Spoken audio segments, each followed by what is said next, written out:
अस्सलाम वालेकुम वरहमतुल्लाहि वबरकातुहू। दोस्तों, आउं आहियां अली हसन अब्बासी। किताब आहे जीआरियो जन, विछड़ियल साथियुनि लाइ श्रद्धांजलियूं। लेखक रशीद भट्टी। छापो ॿियो। छपाईंदड़ रशीद भट्टी एकेडमी। साल मार्च 2016 ईस्वी। किस्त 13। माउ खाहोड़ी हलिया। नवंबर 1954 ईस्वी जी ॻाल्हि आहे। सिंध जे पीरज़ादा वज़ारत डिसमिस करे खोड़े खे सिंध जे सौदे जे एवज़ पिरोडा मां माफ़ी ॾेई वॾे वज़ीर जे कुर्सीअ ते विहारियो वियो हो। उन वादे ते त असेंबलीअ मां 1 यूनिट जी हिमायत में ठहराव पास कराईंदो। उन खां हिकु ॿ ॾींहं पोइ जी ॻाल्हि आहे। सारी सिंध में कारे ॾींहुं मल्हाइण जी अपील कई वई। सिंध प्रोविंशियल स्टूडेंट फेडरेशन ऐं ॿियनि शागिर्द तंज़ीमनि गॾिजी सिंधी स्टूडेंट यूनाइटेड फ्रंट ठाहियो हो, जंहिं उहो सॾु ॾिनो हो। कराचीअ में बि शायदि 22 या 20 नवंबर उहो ॾींहुं मल्हायो वियो। सुबुह सां अक्सर तालीमी इदारनि ऐं हॉस्टलुनि ते कारा झंडा चाढ़िया विया। सिंध मुस्लिम कॉलेज आर्ट्स में स्ट्राइक कराए जुलूस जी सूरत में निकितासीं। उन एराज़ीअ जा कॉलेज DG NED ऐं सिंध गवर्नमेंट कॉमर्स कॉलेज वग़ैरह बंदि कराए बंदर रोड NGV हाई स्कूल बंदि करायोसीं। उतां तवील जलसे जी शकिल में सिंध मदरसे ॾांहुं रवाना थियासीं, जिते नंढड़ो जुलूस करे कार्रवाई ख़तमु करणी हुई। मदरसे में तक़रीरूं थियूं, पर छोकिरा जो मुंतशिर थियण जो नालो ई न वठनि। चवनि त सेक्रेटरेट हली गदारनि खोड़ा कैबिनेट जे 3 वज़ीरनि खोड़े, राशिदी ऐं मौला बख़्श सूमरे खे सिधो कजे। मदरसे जे मेन गेट ॿाहिरां फिरियर रोड ऐं सराय रोड ते काफ़ी पुलिस कठी थी चुकी हुई, जा बार बार माइक रस्ते गैर कानूनी जलसे जुलूस ख़त्म करण ऐं टिड़ी पखड़ी वञण जो ऐलान ऐं दड़को वरजाए रही हुई। सिंध स्टूडेंट्स यूनाइटेड फ्रंट जे सदर ऐं सेक्रेटरीअ जी हैसियत में काज़ी अख्तर ऐं मां बार बार ऐलान कंदा रहियासीं त जलसो ख़त्म थी वियो हो, पर छोकिरा जो ग्राउंड छॾण लाइ तयार ई न हुजनि। मूंखे शाम जी ड्यूटीअ ते वञिणो हो, सो काज़ी अख्तर ते बार रखी मां बेलासिस स्ट्रीट अलवहीद जे ऑफिस हलियो वियुसि। उते पुगुमि त माहौल ताणियल ऐं माठ माठ ॾिठुमि। सिंध जा 4 चङा चहिरा गोलमेज़ कॉन्फ्रेंस कयूं वेठा हुया। GM सैयद, शेख अब्दुल मजीद सिंधी, काज़ी फैज़ महमद, भुरगिड़ी दीन महमद ऐं हिकु अणॾिठल ॼातल शख़्स मुंहिंजे अंदरि अचण ते अब्दुल रहीम शेख अणॼातल शख़्स ॾांहुं मुंहुं कंदे चयो, कामरेड, हीअ अथव रशीद भट्टी। मरहबा कामरेड, मरहबा। नज़म ॾाढी वणी, पर इन ते कुझु ॻाल्हाइबो। हिन हथ मिलायो ऐं चयो, जंहिं गर्मजोशीअ सां हिन मुंहिंजे हथ खे भिकूड़ियो ऐं घूरे निहारियो, उन मां पंहिंजाइप जो अहसासु पे झलकियो ऐं महसूसु थियुमि त हू मूंखे परखिण ऐं परजण वारियुनि नज़रुनि सां ॾिसी रहियो हो। थोरो वांदो थी पोइ तव्हां वारी नज़म ते ॻाल्हायूं था, ऐं हू वरी पंहिंजे ॻाल्हियुनि में रुझी विया। मां अञा पंहिंजे टेबल ते ई मस वेठो हुउसि ऐं हफ़ीज़ लाखे सां कारे ॾींहं जो हाल अहिवाल पे कयुमि त हिकु क्लासमेट डुकंदो आयो। ॿुधायई त पुलिस मदरसे में वठ पकड़ शुरू करे ॾिनी आहे। ऐं डुकंदो उते पुगुसि, को मिंट ॾेढ जो त फ़ासिलो हो। हिकु वाक़िफ़ CID वारे ॻड़ी यासीन वारे मुमताज़ शाह जी निशानदेहीअ ते मूंखे बि खंभे खणी पिकअप में सथियाऊं, जिते कुझु एक्शन कमेटीअ जा मेंबर ऐं 2-3 ॿिया सरगर्म शागिर्द अॻे ई वेठा हुया। खणी अची बोल्टन मार्केट वारे सिटी थाणे ते फिटो कयाऊं। चइनि 5 कलाकनि जी पुछा ॻाछा झिग झिग ऐं मथे मारीअ खां पोइ जॾहिं शाम जो सिज लथे दारे जान ख़ुलासी थी त जंहिं शख़्स पहिरियों मुंहिंजी पुठी ठपे भाकुर पातो, सो अॻई वारो अलवहीद में मिलियल अणॼातल कामरेड हुयो। मूं हिन ॾांहुं चिताए ॾिठो। कणकाऊं रंग, मोकिरो मुंहुं, ऐनक जे शीशनि पोयां चमकंदड़ अखियूं, ऊनियूं ऐं उदास मुंहं ते ठहकंदड़ कटियल सन्हियूं मुछूं, सगारो शरीर ऐं ठाहूको हॾ काठ। कामरेड सच पच पाण में अजीब कशिश समायो मुर्की मूं ॾांहुं निहारे रहियो। असां ॻाल्हाईंदा ॻाल्हाईंदा 5 मिंटनि खन में अलवहीद पुॼी वियासीं। साॻिया ई हमराह वेठा हुया, पर ॾाढो ऐं वधीक मुंझल ऐं मलूल। छो बाबा, ख़ैर त आहे न? वरी छा थियो? कामरेड कुर्सीअ ते वेहंदे पुछियो हो। ख़ैर वरी कहिड़ो आहे? सिंध संदन आॾो सूर्य ते नेन पई वञे ऐं खेनि बिड़क ॿोलण बि नथी ॾिनी वञे। सिंध जे सूर्य सपूत शेख अब्दुल मजीद सिंधीअ मुठियूं भीकूड़ींदे चयो, उन में मुंझण जी कहिड़ी ॻाल्हि आहे, महलूं मुड़सनि ते ईंदियूं आहिनि। कामरेड साॻी मुर्क सां चयो, हैदराबाद अॼु सिंध जी ज़ुबान कपी वई आहे। अलवहीद जी इशाअत ते सिक्योरिटी एक्ट हेठि पाबंदी विधी वई आहे। दीन मोहम्मद छणंदड़ ऐं भवाटड़ियूं ॾियारींदड़ इंकिशाफ़ कयो हो। सिंध जी ज़ुबान को बि नथो कपे सघे। अॼु सिंध खे लखी ज़ुबानूं आहिनि, घणियूं कपींदा, कामरेड चयो हो। उहो ॾींहुं सच पच सिंध जी बका ऐं अया जी जिदोजहद में अहम ॾींहुं हो। उन ॾींहुं सिंध जे गदारनि जी हुशीअ ते मरकज़ी सरकार सिंध जी तर्जुमानी कंदड़ अकेली अख़बार अल वहीद ते बंदिश विझी सिंध जी ज़ुबान छिके वरिती हुई। पर उहो ई ॾींहुं मुंहिंजे ज़िंदगीअ जो बि अहम ऐं सभागो ॾींहुं हो। उन ॾींहुं मां पहिरियों भेरो अहिड़ो आदर्शी इंसान अखियुनि सां ॾिसी रहियो हुउसि जंहिं लाइ सालनि खां अक़ीदत ऐं एतिराम सीने में सांढियो पिए आयुमि। उन कामरेड हैदर जे शिकवे ई मूंखे मुला मां माण्हू बणायो। उन जी हिकु राति में लिखियल तवील नज़म आज़ादी क़ौम पढ़ी ई मां स्कूल वारी वहीअ खां क़ौमी आज़ादीअ जे तहरीकुनि में हिसो वठणु लॻो हुउमि ऐं पाण ते हम कलामी मुस्लमाननि पारां कांग्रेसी जा किताबी लक़ब रखाया हुयमि। उहा मुंहिंजी कामरेड हैदर बख़्श जतोईअ सां पहिरीं मुलाक़ात हुई। जंहिं नज़म जे मथे ज़िक्र आयो आहे सो मुंहिंजो पहिरियों नज़म सिंधड़ी रहे असां न रहियासीं त छा थियो हुई, जो उन ॾींहं वारी अलवहीद में छपी हुई ऐं पोइ बाहि वाचूड़े जियां सिंध जे सभिनी अख़बारुनि में विचड़ी वियो हुयो। पर उन ते तनक़ीद कामरेड घणो पोइ हिकु आख़िरी मुलाक़ात में कई हुई। कामरेड सां ॿी मुलाक़ात सुतती 1955 ईस्वीअ जी शुरूआति में हीराबाद में थी। हैदराबाद वारे भुरगड़ी साहब जे बंगले में सिंध जे सभिनी सियासी ऐं शागिर्द जमायतुनि जी नुमाइंदा गरजाणी थी रही हुई। सिंध मुतहिदा महाज़ ठाहिण जे सिलसिले में कामरेड शायदि हिकु ॿ ॾींहं अॻु जेल मां छुटी आयो हो। कारोबारी कमेटी ऐं स्टूडेंट यूनाइटेड फ्रंट जी ते हर नुमाइंदे पार्टीअ खे हिकु ॼणो नामज़द करणो हो। पर कामरेड जवाबु ॾेई बीह रहियो, चए मां ईअं करण वारो केरु। 3 ॾींहंनि अंदरि हारी कमेटीअ जी वर्किंग कमेटीअ जी गरजाणीअ मां मंज़ूरी वठी अहिड़ो नालो पेश कंदुसि। कामरेड जो उहो जवाबु उन नाम निहाद कामरेडनि जे मुंहं ते मोचड़ो आहे जे हिन ते बोहतान हणंदा हुआ त हिन हारी पार्टीअ में डिक्टेटरशिप क़ाइमु कई हुई। कामरेड न रुगो साथ ऐं सहकार ॾींदो रहियो पर वठण जो बि ओतिरो ई क़ाइल हो। मां जॾहिं खां साणसि मिलियुसि तॾहिं खां उहे ई रड़ियूं ऐं शिकायतूं कंदे ॿुधमि त बाबा अचो हारी कमेटी तव्हांजी आहे, अचो अची कमु करियो। पर मौक़े परस्त तरक़ी पसंदि न रुगो खेसि उन प्लेटफार्म ते कमु करण खां दिलशिकन कंदा रहिया, पर पसे परदा संदसि उन प्रोग्राम खे नाकाम बनाइण लाइ ॻुझा धक ऐं खाट बि हणंदा रहिया। छो जो हिन ॼातो पए त उहा सही माना में सिंध जी अवामी तहरीक हुई ऐं स्वाभाविक तरह उन जी अॻुवाणी बि सरज़मीन जे सुपूतनि खे ई मिले हा। ऐं इन तरह संदन ज़हनी हिकहटी ऐं बैठक ख़तमु थी वञे हा, न त केरु नथो ॼाणे त जे सभु तरक़ी पसंदि टोला गिरोह उन हारी हलचल में साथ ॾियनि हा त सिंध जी क़ौमी आज़ादी ऐं समाजी इनक़लाब जी हलचल अॼु अलाए जे किथे हुजे हा। पर असांजे ज़हनी ऐं फ़िक्री कामरेड अमली न ऐं मौरूज़ी हालतुनि खां अणवाक़िफ़ विसारे वेठा त हिन मुल्क जी इनक़लाबी तहरीक जी सची पची सघ साणे सतायल हारी हो ऐं आहे, ऐं त कीन हुअण जेतिरो वण जी काठी प्रोलतारी छिड़ विछड़ न हो जो अञा तबिके जी सूरत में अख़्तियार न करे सघियो।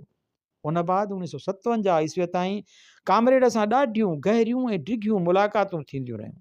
उन बाद मां कराची छॾे सकर हलियो आयुसि ऐं कामरेड पंहिंजनि दस्तूरी अरडायुनि ऐं उसूल परस्तियुनि करे अयूबी मार्शल्ला जे दौर में शहर शहर जा जेल भेटींदो रहियो। वरी तफ़सीली मुलाक़ात असांजी सखर में थी। साल 1960 ईस्वी या 1961 ईस्वीअ जे सियारे जी संझा हुई। मां उन वक़्तु नई वकालत शुरू कई हुई ऐं शमसुद्दीन शाह वटि जूनियर हुउसि। असां ॿई ऑफिस में वेठा हुआसीं जो हिकु कदावर शख़्स कैम्बलपुरी खथो वेढ़ियो, मफ़लर जी ॿुट ॿधियूं, बेग बिस्तरो विरांडे में रखी अंदरि घिड़ी आयो। संदसि चहिरो मफ़लर जी ॿुट ऐं वॾियुनि मुछुनि शहपरनि जे करे ढकियो पियो हो। असीं खेसि घूरे निहारण ऐं सुञाण जी कोशिशि करणु लॻासीं। हुन कुर्सीअ ते वेही हल्को टहक ॾिनो ऐं चयो, अड़े शम्स, हीउ त छोकिरो आहे, तो बि पुराणी यादि खे न सुञातो, तो बि पुराणे यार खे न सुञातो। ऐं हिन मफ़लर लाथो। असां खां छिरिकु निकिरी वियो। साम्हूं कामरेड हैदर बख़्श जतो ई वेठो। 4 साल अॻु मर्दाणी सूंहं ऐं चाहत जो नमूनो अॼु सुञाण खां बि परे थी चुको। 4 साल मुसलसल जेल जा अज़ाब चङी भले खे ॻारियो निहोड़ियो छॾीनि। हू कैम्बलपुर जेल मां छुटण बाद सिधो सखर आयो। हुन बाद मूं पहिरियों भेरो महसूसु कयो त कामरेड जी हयाती साणस निबाह न करण जो फ़ैसिलो करे चुकी हुई। हेल ताईं जी हलचल, अंग्रेज़नि सां लड़ाई, पंहिंजे आकाउनि सां जंग, इंसानियत जी उणतुण, हारियुनि लाइ होरा खोरा, उन लाइ मुसलसल जिदोजहद ऐं उन सभ खां सरस लाॻीतो जेलनि जा चकर संदसि मुंहं में को गुंज न विझी सघिया हुया। पर अयूबी जेल सचपच माण्हूअ जो रत सत पी पे छॾियो। उन राति असां गपल वक़्त ताईं ॻाल्हियूं ॿोलियूं कंदा रहिया हुआसीं। हिन जेल जूं ॻाल्हियूं पे कयूं जे सुकरात खां वठी हैदर ताईं थोरी फेर घेर सां साॻियूं ई हूंदियूं आहिनि। असांखे जेल खां ॿाहिरि वॾी जेल जा अहवाल पे ॾिना। ही उहो दौर हो जॾहिं सिंध जे सियासी माहौल ते मौत जहिड़ी शांत निरासाई ऐं उदासी छायल हुई कि कानूनी बंदिशुनि जे जवाज़ ते पंहिंजी जान छॾायूं ज़िमा लाथियूं वेठा हुया, कि सिंध जा सौदा करे आसूदा थी रहिया हुआ। वन यूनिट टुटण जो सोचणु त परे रहियो, पर तसवुरु करे या ख़्वाब लही बि न पे सघियासीं। उन्हनि हालतुनि जे मद्देनज़र हिकु दोस्त कामरेड ते कहल खाई खेसि सलाह ॾिनी त हू उन बाहि जे दौर में आराम करे ऐं सियासत खां किनारा कशी करे। मूंखे यादि आहे त कामरेड न रुगो कावड़जी वियो हो, पर मुठियूं भिकोड़जी वयूं हुयसि ऐं चयो हुयईं, कामरेड, अञा हली चली सघां थो। असांजे डिक्शनरीअ में आराम जो को लफ़्ज़ न आहे। असां लाइ रुगो हिकु लफ़्ज़ी माना रखे थो ऐं उहो आहे इनक़िलाब। उहो लफ़्ज़ ई हर लफ़्ज़ ऐं फ़इल खे माना ऐं मतिलबु ॾिए थो। आराम बि इनक़िलाब खां पोइ, आराम इनक़िलाब खां अॻु छा माना? सिक ऐं सुम्हणु छा लॻे बाबा? हयाती त जीवन भर जो जतन ऐं जाखोड़, जुस्तजू ऐं जिदोजहद आहे। उहो ई इनक़िलाब जो अवल ऐं आख़िरी सबक़ु आहे। हलो अॻिते, हलो अॻिते अॻिते। जीअं शाह साईं चयो आहे, जा जूई सोए न ॿुधी ॾोथी सा ॾोरीनि, सा मथे पाहणनि खाहोड़ी खोड़ीनि, विया तितर दौड़ीनि जित नाहे निहायत का। कामरेड बराबरि डोड़ंदो ऐं विलोड़ींदो रहियो। अख़बारुनि संदसि इज़हार खे शाया न कयो त पंफलेटूं छपराइण लॻो। सरकार उन्हनि किताबड़नि ते हिक पुठियां ॿिए ते बंदिश विझंदी वई ऐं हू हिक पुठियां ॿियो लिखी छपराईंदो वियो। उन ते जेल वेंदो रहियो घणा दफ़ा। हिकु ॿ दफ़ो हुजे त माण्हू ॻणी बि ॿुधाए। हू जेल मां निकिरंदो ई उहो सोचे हो त वरी मोटी अचण लाइ वञी को ममण मचाए, थोरो साई पटे, वाको थी वरी हल पुनल छिक जेल जे पंध खे। घर त ॼण मोकल या वेकेशन मल्हाइण ते ईंदो हो, न त संदसि रिहाइश त जेल हो। पोइ उहो खणी सखर जो हुजे या साहीवाल जो, कैम्बलपुर जो हुजे या कराचीअ जो, हैदराबाद जो हुजे या मच जो। छा त कामरेड जे कम जी रता ऐं रफ़्तार हूंदी हुई। 300 मेलनि ताईं हिन लाइ कंहिं जलसे जो बंदोबस्तु कयो। छाजी सिहत, छाजो डॉक्टरी मशवरो, केर जो हिन खे जलसे गाह ते पहुचण खां रोके। पाण चवंदो हो त बाबा, मां आहियां मच्छी ऐं हारी नाहरी आहिनि जर। भला मच्छी जरधारा कीअं रही सघंदी?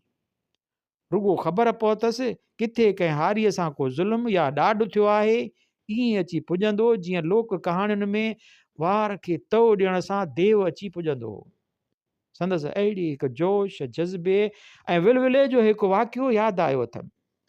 1967 ईस्वीअ जे गर्मियुनि जो ज़िक्र आहे। शाम जो ऑफिस में वेठे कम पे कयुमि। 7 बजे धारे GSN चई ॿ हमरा अंदरि घिरी आया। कंध खणी ॾिठुमि त कामरेड जतोई, कामरेड इंडड़, अब्दुल कादर पने अकिल वारो सा अंदरि अची बीठो हो। पाण खे पासे में रखियल आराम कुर्सीअ ते केराए, ॼंघूं ड्रिघेरे लेटी पखे जी रफ़्तार तेज़ करण ऐं बर्फ़ जे पाणीअ जो हुकुम ॾियण बाद हिन अखियूं ॿूटे पाण ढरो करे छॾियो, पाण ढरो छॾे ॾिनो। साही पटे पगर सुकाए पाणी पी कामरेड हाल अहवाल शुरू कयो। चए बाबा तव्हां त थी विया सवेर ई कुराड़ा, अव्हां जो कमु बि असां करियूं, हैदराबाद खां कही अचूं ऐं तव्हांखे ॿीट बि न पवे त तव्हांजे हद में छा पियो वहे वापरे। बाक़ी कहिड़ी ग़िज़ा कंदव, कहिड़ी क़यामत छॾाईंदव।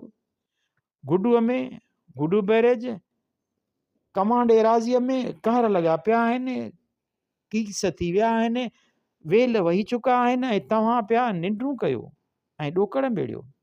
सिंधियुनि जा ॻोठ बिल्डोज़रनि जो बख थी विया। रेती खां बंदि भॻो ऐं भुॻड़ीअ हुके वारो अची रोहिड़ीअ ताईं पुॻो, तव्हां वात फाड़े वेठा हुजो। 3 ॾींहंनि खां रेतीअ खां रोहिड़ीअ ताईं कंवारियुनि ज़मीनुनि सां थींदड़ ज़्यादती ॾिसंदो आयो आहियां, सभु अंग अखर कठा करे आयो आहियां। राति वेही पंफलेट लिखियो, सुभाणे छपराए विराए पोइ वापसि वरबो। टाइपराइटर जो बंदोबस्तु कर ऐं प्रेस बि का हथु कर। कामरेड उते कमीस लाहे छंडे किलीअ में टंगी ॼण को मिटीअ जो भरियल फूकणो फाटो हो। सॼी कमरे में दज़ भरिजी वई। दज़ जा सांघीअड़नि जे सदियुनि खां आबाद अबाणनि ॻोठनि ते बिल्डोज़रनि घुमण सां उथी हुई। गर्द जो गुबार जो ॼण जनमनि खां कंहिं जूह में रहंदड़ झांगीरनि जे लॾे वञण ते संदन काफ़िलो ऐं माल उथारींदो वेंदो हुजे। मिटी जा सिंध जे सीने मां उन महिल रड़ करे निकिती हुजे, जंहिं महिल संदसि मथां कंहिं सिंध धारीअ जे हर जी चुमीअ जी नोक चुभी चीर कयो हुजे। मिटी जा सिंध जे कंवारियुनि ॿनियुनि मां तंहिं महिल घल घोड़ा करे उथी हुजे, जॾहिं धारियुनि बिल्डोज़रनि ऐं ट्रैक्टरनि सां संदसि सत लुटियो हुजे। कहिड़े ई न मुक़दस ऐं मुतबरक मिटी आंदी हुई कामरेड। छा न वोड़े ऐं ॾोरे आयो हो कामरेड। माओ खाहोड़ी आया ॾोरे ॾोरे ॾे। हिन पहिरें खे कुह ॼाणा कंहिं पार जी। कामरेड सां मुंहिंजी पोई तफ़सीली कचहरी संदसि जनरल मूसा वारी मिसाली मछ जेल रिहाईअ बाद सखर में ई थी हुई। 1969 ईस्वीअ जी शुरूआति में सारी सिंध अंदरि होशूअ जी वरसी मल्हाइण जो सिलसिलो शुरू थियो हो। सिजावल खां सखर ताईं विरले को वॾड़ो शहर हूंदो जिते उहा वरसी न मल्हाई वई हुजे। सिंधी शाम ऐं होशूअ जी वरसी ॼण सिंध जा क़ौमी ॾींहं थी पिया हुया। हर वरसीअ में कामरेड मौजूदु। मार्च जे 19 तारीख़ सखर जे नेशनल स्टूडेंट फेडरेशन बि होशूअ जी वरसी मल्हाई। उन मौक़े ते कामरेड सखर आयो। शाम जो फंक्शन हो। मंझंदि जो कामरेड खे पने अकिल में हिकु आम इज्तिमा खे ख़िताबु करणो हो। जोहारी कमेटी कयो हो। प्रोग्राम उहो हो त मंझंदि जी मानी खाई साई पटे जिते जलसो हो। 12:30 खनि घर पहुचूं त कामरेड जो पतो पियो त ओसीअड़ो करणु सहकिया सारे सवेर ई खोसे सां हलियो वियो हो। डुकियासीं कारियूं, सॼो मज़ो पए वियो। पने में कामरेड जी अज़ीम ऐं पुरजोश इस्तक़बाल जो प्रोग्राम पे दरहम बरहम थियो। असां बि पने जे स्टैंड ते पुॻासीं त हुनखे खोसे सां हिकु टैक्सीअ मां लहंदे ॾिठोसीं, जंहिंमां 6 ॿिया मुसाफ़िर बि लथा। असांखे ॾिसंदे ई कामरेड ॾाका ॿधी चढ़ी वियो। चए तव्हांजा हॾ हराम थी विया आहिनि, कार खां सवाइ 20 मेल बि नथा करे सघो। मूंखे ॿुधायो छो न त मां अॻु में ई हलियो अचां। उते सोफ़नि ते सड़ण खां त माण्हुनि ऐं मारूअड़नि सां मेल मेला कयां हा, तव्हां मूंखे हिननि खां परे छो था रखो। ऐं पोइ कामरेड माण्हुनि सां ईअं रली मिली वियो जीअं खीर में खंडु। हू जलसे जे टाइम ताईं ओसे पासे जे ॻोठनि में हलंदो हलियो ऐं हारियुनि सां रूह रिहाणियूं कंदो रहियो। ऐं जॾहिं जलसेगाह ते मोटी आयो त तंदुरुस्तीअ जी किरियल हालत जे बावजूदि अॻु खां अॻिरो ऐं ताज़ो तवानो पिए लॻो। सूरनि जे सतायल जीजल माउ जी मिटीअ संदसि न रुगो पेर चुमिया हुया पर सींध खे बि सींगारियो। हू स्टेज ते चढ़ियो त साम्हूं अछनि पटकनि ऐं ॻाढ़नि अजरकनि जे पकल फसल खे झूमंदो ॾिसी पाण बि हसरत विझां नचण लॻो। हिन जो चहिरो मिटीअ जे बावजूदि बहकण लॻो। शायदि हारीअ जी सुजाॻीअ खे हुन ॾिठो पए। किरल सिहत महीने खन खां मुसलसल डुक डोड़ ऐं उन ॾींहं जी वठ वठां जे बावजूदि संदसि मुंहं जी रौनक ऐं चमक मूंखे हैरत में विझी छॾियो। उन जलसे में ई कामरेड मुंहिंजी नज़म ते ॻाल्हायो जो हिन खे 15 साल खनि अॻु ॻाल्हाइणो हो। तक़रीर दौरान हिन मूॾे मुंहुं कंदे चयो, असांजे कामरेड रशीद भट्टीअ हिकु नज़म लिखी आहे, सिंधड़ी रहे असीं न रहियासीं त छा थियो। ग़लति, बिल्कुलु ग़लति। असां खां सवाइ सिंध रही त छा थियो। असीं न रहियासीं त सिंध कंहिंजे लाइ रहंदी, खोड़े ऐं राशिदीअ लाइ, जागीरदार सरमाएदार ऐं धारे फुरमार कंदड़ लाइ न। सिंध रहंदी पर असां लाइ रहंदी, पंहिंजे हारियुनि ॿारियुनि लाइ रहंदी, पंहिंजे मज़लूम अवाम लाइ रहंदी।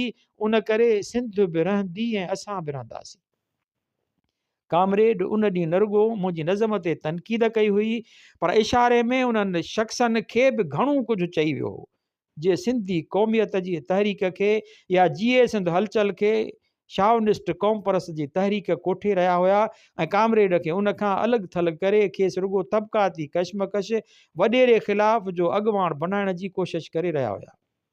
कामरेड हिकु तरफ़ सिंध में तरक़ी पसंद अदबी रुझाननि जो मौरिक ऐं तबक़ाती जिदोजहद जो पायो विझंदड़ हो त ॿिए तरफ़ सिंध में क़ौमी आज़ादीअ जी तहरीक जो अलमबरदार बि हो। हुन अंग्रेज़ साम्राज सां टक्कर खाई पंहिंजी सियासी ज़िंदगीअ जी शुरूआति कई ऐं मुल्की साम्राज सां साम्हूं थी सिंध जी क़ौमी आज़ादीअ जे तहरीक खे दग लाए पंहिंजी हयाती पूरी कई। पर हुन आज़ादीअ जी जिदोजहद में इन तरक़ी पसंद रुझाननि ऐं तबक़ाती जिदोजहद जे किरदार खे बि फरामोश न कयो।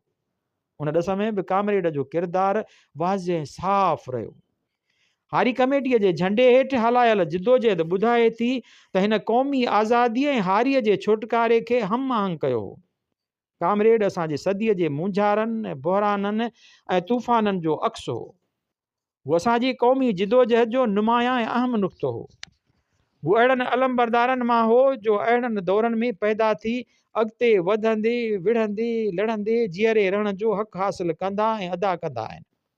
क़ौमी आज़ादीअ जी तहरीक खे ओसर ॾियारे उन जी सरमाएदारीअ खां सोशलिज़म ॾांहुं मोड़ण वारी तारीख़ी किरदार जो अहम नुक़्तो असांजो कामरेड हो।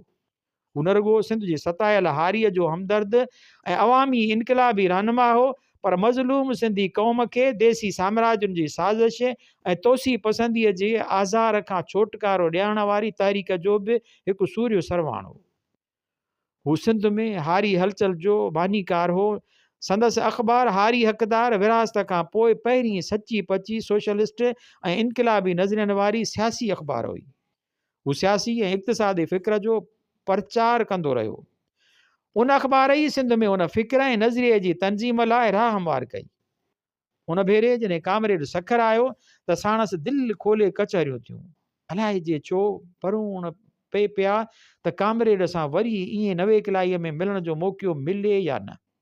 उन महिल ताईं मौक़े परस्त नाम निहाज़ तरक़ी पसंदनि तरफ़ां अंदरूनी तौर गुज गोअ में सिंध जी क़ौमी आज़ादीअ जी तहरीक या जीए सिंध ख़िलाफ़ मुखालफ़त ऐं मुनाफ़िकी शुरू थी वई हुई। हिननि उहा मुरली वॼाइण शुरू कई हुई त जीअं जो उहा जागीरदाणी ऐं सरमाएदाराणी लिसानी ऐं सकाफ़ती नारनि ते हली रही हुई उन करे उहा शावनिस्ट क़ौमी हलचल हुई ऐं सोशलिज़म जे नज़रिए जी मनाफ़ी हुई।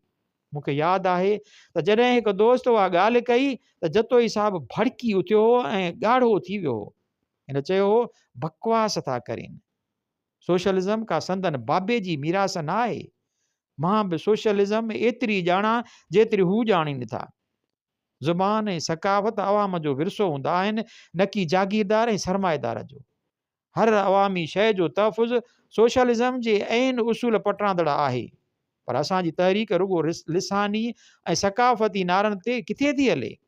असांजा मुख्य मसइला त इक़्तिसादी ज़मीनूं ऐं नौकरियूं आहिनि। उन करे असांजी तहरीक न रुगो मुल्की फ़ौरन ऐं इस्तेसालनि ख़िलाफ़ वार करे थी पर उन्हनि जे आका आलमी साम्राज्य खे बि नथी बख़्शे। असां न रुॻो क़ौमी आज़ादीअ लाइ जाखोड़ करे रहिया आहियूं, पर गॾोगॾु समाजी इनक़लाब लाइ जिदोजहद जारी रखंदा पिया अचूं। असांजो अॼु जो नस्ल मुंहिंजे उन दावा जो सबूत आहे। पोइ पाकिस्तान में सिंधी बचन जहिड़ो माईअ जो लाल अञा बि जेको असांजे तहरीक खे शाउनिस्ट चए, सो शबखोर पक ई पक रुजत परस्तनि ऐं साम्राज्य जो शऊरी या लाशऊरी एजेंट आहे।